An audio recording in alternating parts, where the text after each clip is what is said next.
Sir इस tender में खर्चा तो ज़्यादा नहीं आएगा, बट काम बहुत रिस्की है। साहब ये लीजिए। रख दो यहीं पर। एक सेकंड, तुम कौन हो और ये चाय लेकर क्यों आए हो? वो साहब जो आपको चाय देने आते हैं ना, वो मेरे पापा हैं। तो आज उनकी तबीयत खराब हो गई थी, तो इसीलिए मैं चाय देने के लिए आ गया। हाँ ठीक है, जाओ तुम यहाँ से। ठीक है सर। हाँ तो बताओ वीर। वो साहब पापा की है ना कुछ ज़्यादा तबीयत खराब है, तो अगर आप उनका हिसाब कर देते तो मैं उनके लिए दवाइयाँ ले लेता। लेकिन बेटा तुम्हारे पापा के हिसाब के बारे में तो मुझे कुछ आइडिया भी नहीं है, और तुम्हारे पापा भी यहाँ पर नहीं है, तो फिर उनका हिसाब कौन करेगा? मुझे तो कुछ पता भी नहीं है कि उनके कितने पैसे निकलते हैं। साहब मुझे पापा ने बता दिया था, पिछले हफ्ते का 175, उससे पहले का 280, 390, टोटल मिला के हो गए 845। लेकिन बेटा तुमने इतनी जल्दी कैसे बता दिया? अरे सर वो घर से रटकर आया होगा, इसलिए बता दिया उसने। आप तो उसको इंटेलिजेंट समझ रहे हो। नहीं साहब, मैं घर से रट कर नहीं आया हूँ, मैंने अभी अभी कैलकुलेट किया है। लेकिन तू इतनी जल्दी कैलकुलेट कैसे कर सकता है? तू तो पढ़ा लिखा भी नहीं होगा, क्योंकि तू चाय बेचने वाले का लड़का है ना। अगर तू इतना ही इंटेलिजेंट है तो मैं तुझे कुछ बताता हूँ, उसे कैलकुलेट करके दिखाना। चल बता। 222, 340, 810, 550। अरे वीर थोड़ा धीरे बोलो यार, मैं ही कैलकुलेटर टाइप नहीं कर पा रहा हूँ, तो फिर वो कहाँ से बता देगा? साहब टोटल हो गया 1922। वीर ये देखो, इसने तो बिल्कुल करेक्ट बताया है। अब हो गया तुम्हारा, या फिर तुम्हें और भी कुछ पूछना है इससे? सर ऐसा कैसे हो सकता है? ठीक है मैं फिर से ट्राई करता हूँ।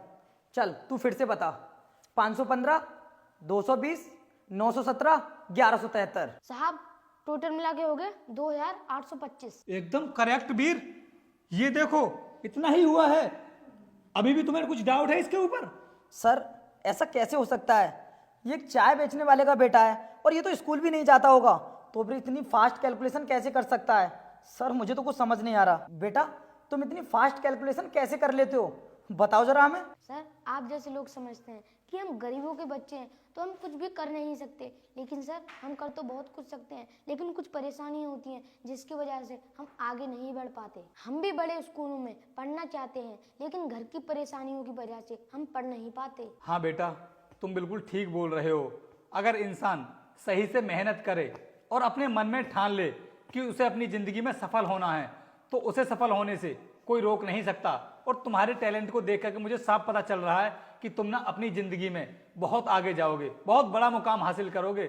बस इसी तरीके से अपनी मेहनत को जारी रखना। और हाँ बेटा मुझे भी माफ़ कर देना, मुझे नहीं पता था कि तुम इतने इंटेलिजेंट हो। साहब आप ही की बात नहीं है, हर कोई इंसान हमारे कपड़े और हमारे काम को देखकर जज करता है। हाँ बेटा बिल्कुल ठीक बोल रहे हो तुम, लेकिन आगे से तुम्हारे साथ ऐसा कभी भी नहीं होगा। और हाँ बेटा तुम बड़े स्कूल में जाकर के पढ़ाई करना चाहते हो ना, तो कोई बात नहीं, तुम पढ़ाई करना। जितना भी पैसा खर्च होगा ना वो सब हम लगाएंगे। तुम बस खूब मन लगाकर पढ़ाई करना, जिससे कि तुम अपने पिताजी का नाम रोशन कर सको। और हाँ तुम बता रहे थे कि तुम्हारे पिताजी की तबीयत खराब है, तुम्हें पैसों की ज़रूरत है, तो कोई बात नहीं बेटा, मैं तुम्हें पैसे दे देता हूँ, जा करके तुम अपने पिताजी की दवाई ले आना। ये लो बेटा, जितने भी पैसे हैं गिन लेना, बाकी हिसाब बाद में होता रहेगा। और अगर तुम्हारे पिताजी को और भी पैसों की ज़रूरत हो ना, तो तुम मुझे बेझिझक आकर के बता देना, हम तुम्हारी पूरी मदद करेंगे। अगर तुम्हारे पिताजी हमें चाय देने के लिए नहीं आ पाते हैं तो कोई बात नहीं, आराम से वो अपना ट्रीटमेंट करवाएं, उसके बाद चाय देने के लिए आ जाएं। ठीक है साहब, आपका बहुत बहुत धन्यवाद। ठीक है बेटा, जाओ तुम। हाँ तो वीर तुम टेंडर की फाइल आगे बढ़ाओ। ठीक है सर, चलता हूँ। ठीक है।